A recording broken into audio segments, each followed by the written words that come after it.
दोस्तों नमस्कार, आपका स्वागत है अपने यूट्यूब चैनल पर और आप लोग देख रहे हैं NCERT geography class 7 chapter second को, जिसको दोस्तों कल हम लोगों ने बहुत अच्छे से पढ़ा था। आज उसी चैप्टर को फटाफट रिवाइज करेंगे और कैसे शॉर्ट नोट्स बनाएंगे इस पर भी चर्चा करेंगे। शॉर्ट नोट्स दोस्तों बहुत कंपलसरी होते हैं, जरूर आप लोग अपनी कॉपी में बनाएं ताकि एग्जामिनेशन के पहले उसे फटाफट रिवाइज कर सकें। ये class state PCS, UPSC examination, केंद्रीय विद्यालय के चाहे पीआरटी हो, चाहे टीएसटी हो, पीएसटी हो, तीनों के लिए बहुत अधिक इंपॉर्टेंट है। SSC, CGL, RO and ARO, D triple SV, सभी एग्जामिनेशन के लिए दोस्तों ये क्लास अधिक इंपॉर्टेंट है। तो क्लास स्टार्ट करने से पहले चार लाइनें आप लोगों के लिए, तो ध्यान से सुने दोस्तों। क्या है चार लाइनें? तेरी यादों की नौकरी में दीदार की पगार मिलती है। तेरी यादों की नौकरी में दीदार की पगार मिलती है। खर्च हो जाते हैं अश्क नैनों के, खर्च हो जाते हैं अश्क नैनों के, रहमत कहाँ उधार मिलती है। तो आइए दोस्तों अब स्टार्ट करते हैं अपनी क्लास को। दोस्तों जीवन में सबसे अधिक इम्पोर्टेंट होता है सक्सेस होना, क्योंकि लोगों की वैल्यू नहीं होती, उनकी सफलता की ही वैल्यू होती है। तो आइए अब अपने टॉपिक को स्टार्ट करते हैं। हमारी पृथ्वी के अंदर, हमारी पृथ्वी क्या है? एक गतिशील ग्रह है। इसके अंदर चाहे बाहर, दोनों साइड लगातार परिवर्तन होते जा रहे हैं। अब पृथ्वी का जो आंतरिक भाग है उसे तीन हिस्सों में बांटा गया है। ठीक है दोस्तों, तीन हिस्सों में बांटा गया। पहला भूपर्पटी, जो पृथ्वी की सबसे ऊपरी परत होती है। यह महाद्वीपीय क्षेत्र में लगभग 35 किलोमीटर गहराई तक होती है। महासागरों में 5 किलोमीटर गहराई तक होती है। तो पहला हिस्सा भूपर्पटी है, दूसरा मेंटल है और तीसरा आंतरिक क्रोड है। पृथ्वी के जो आंतरिक हिस्से तीन हिस्से में बांटे गए। पहला भूपर्पटी, दूसरा मेंटल, तीसरा आंतरिक क्रोड। अब हम लोग पढ़ेंगे जो पहला हिस्सा है भूपर्पटी। देखिए यह क्या है? ये दोस्तों है, इसको थोड़ा सा साफ कर दें, अब सही है। देखिए पृथ्वी के जो ऊपरी परत है उसको भूपर्पटी कहते हैं और महाद्वीप सतह के नीचे इसकी जो गहराई है वह 35 किलोमीटर है। यह जो परत है वह सिलिका एवं एल्यूमिना से बनी है, जिस कारण इसको सीएल कहा जाता है। भूपर्पटी जो है वह सबसे ऊपरी परत है पृथ्वी की। महाद्वीपीय क्षेत्र में इसकी गहराई कितनी है? 35 किलोमीटर। यह सिलिका एवं एल्यूमिना से बनी है, जिसके कारण इसको सीएल कहा जाता है। और महासागर सतह के नीचे 5 किलोमीटर तक है और महासागर के नीचे जो परत बनी है वह सिलिका एवं मैग्नीशियम से बनी है, जिसके कारण इसको सीमा या सीमे भी कहा जाता है। सीमा मतलब एस से सिलिका, एम मतलब मैग्नीशियम। हम लोग दो नंबर देखेंगे। परपटी के ठीक नीचे मेंटल है। देखो तीन परतें बताई, परपटी की पूरी जानकारी पढ़ ली। दूसरी है मेंटल, इसकी जो गहराई है 2900 किलोमीटर की गहराई तक यह फैली हुई है। क्लियर? अब आते हैं तीसरे नंबर पे। दो पढ़ ली, भूपर्पटी और दूसरी हमने पढ़ी मेंटल। अब तीसरी है आंतरिक क्रोड या सिर्फ क्रोड भी कहते हैं। इसकी जो त्रिज्या त्रिज्या होती है 3500 किलोमीटर है त्रिज्या दोस्तों। व्यास की बात करेंगे तो 7000 किलोमीटर है। यह जो बनी होती है यह क्रोड निकिल एवं लोहे की बनी होती है, इसलिए निफे भी कहते हैं। क्या कहते हैं? निफे भी इसको कहते हैं। क्या कहेंगे? निफे कहेंगे। आप चाहे तो इसे निल भी कह सकते हैं। नी से निकिल, एल से लोहे, लोहा भी आप कह सकते हैं। आयरन जिसको इंग्लिश में कहते हैं। अब जो पृथ्वी का आयतन है उस अनुसार इसको समझ लेते हैं। देखिए होता क्या है दोस्तों, पृथ्वी के आयतन का केवल 1% हिस्सा क्या है? भूपर्पटी पे है। जो हिस्सा पृथ्वी का सबसे ऊपर है, जिसकी गहराई महाद्वीपीय क्षेत्रों में 35 किलोमीटर, महासागर में दोस्तों 5 किलोमीटर है, वह सबसे ऊपरी हिस्सा वह मात्र पृथ्वी का 1% आयतन ही घेरता है। और जो आपने दूसरे नंबर की परत पड़ी थी मेंटल, जिसकी गहराई 2900 किलोमीटर है, वह पृथ्वी का 84% हिस्सा घेरती है। अब जो अंतिम हिस्सा होता है सबसे अंदर होता है, वह 15% हिस्सा घेरती है, जिसको क्रोट कहा जाता है। पृथ्वी की अगर आपसे कभी त्रिज्या पूछी जाए 6371 किलोमीटर होती है। दोस्तों पृथ्वी की त्रिज्या क्या है? 6371 किलोमीटर। अब देखिए जो पृथ्वी है इसका आंतरिक हिस्सा है विभिन्न प्रकार की शैलों से अर्थात पत्थरों से बना हुआ है। तो आइए उनको समझते हैं, समझने की कोशिश करते हैं। देखिए शैल, पृथ्वी की परपटी अनेक प्रकार के शैलों से बनी है, इस बात से हम लोग परिचित हैं। शैल भी 3 प्रकार के होते हैं, आग्नेय शैल, औषाधी शैल और कायांतरित शैल। क्लियर दोस्तों? तो सबसे पहले हम लोग पढ़ेंगे आग्नेय शैल, जिसको इग्नियस भी कहते हैं। आप सभी लोगों ने किसके बारे में? ज्वालामुखी के बारे में सुना होगा। जब उससे मैग्मा निकलता है और वही मैग्मा, मैग्मा को लावा ही कहते हैं, lava magma both are equal.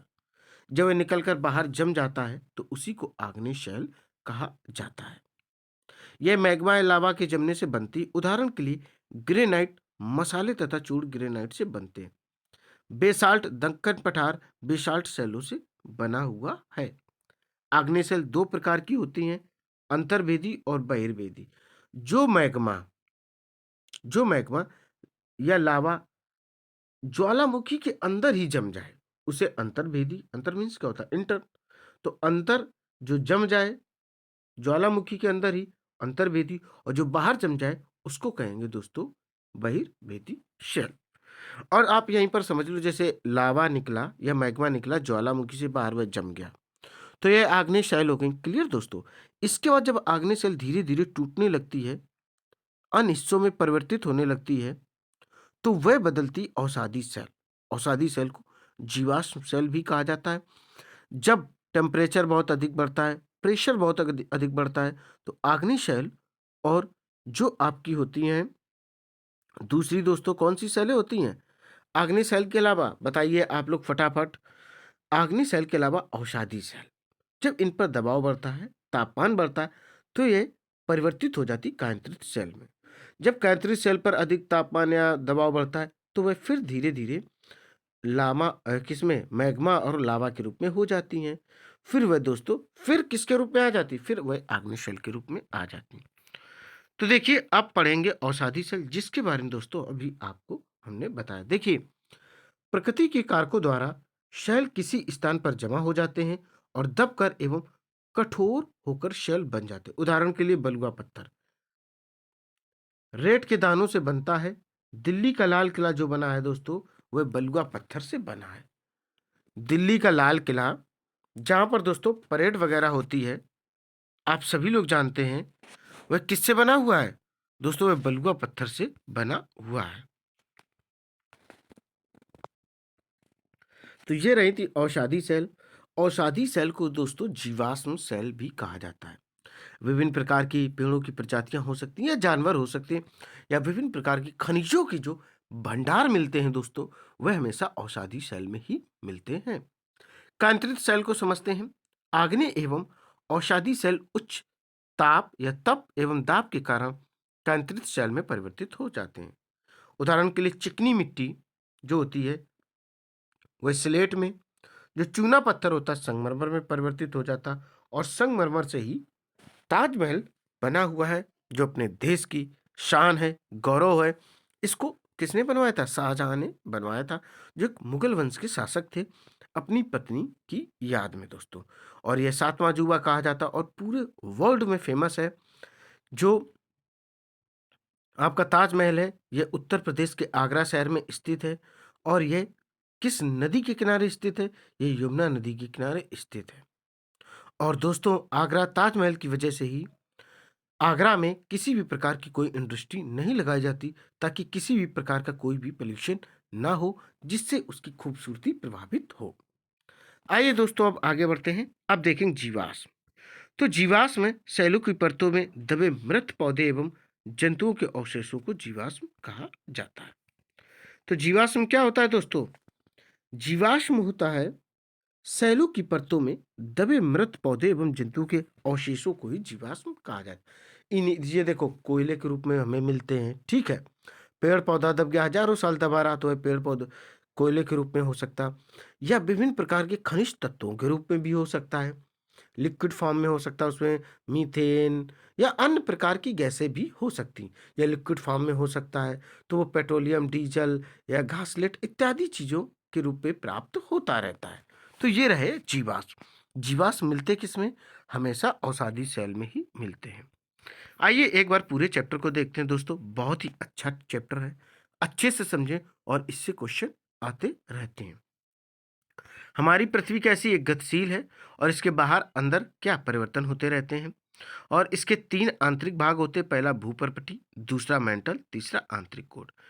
भूपर्पटी जो इसका पहला हिस्सा होता है वह महाद्वीपीय क्षेत्र में 35 किलोमीटर तक गहरा होता है।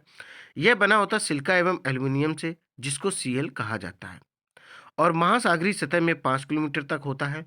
यहाँ पर यह इसकी जो परत होती है वह सिलिका एवं मैग्नीशियम से बनी, जिसको सीमा अर्थात सिलिका और मैग्नीशियम कहते हैं।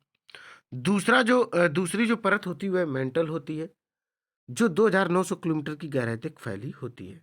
और कभी आपसे पूछा जाए सबसे गहरी खुदाई कितने किलोमीटर तक की गई है, तो 4 किलोमीटर तक ही पृथ्वी की खुदाई की गई है। एक बार इंजीनियरों ने 6 किलोमीटर तक भी खुदाई कर दी थी।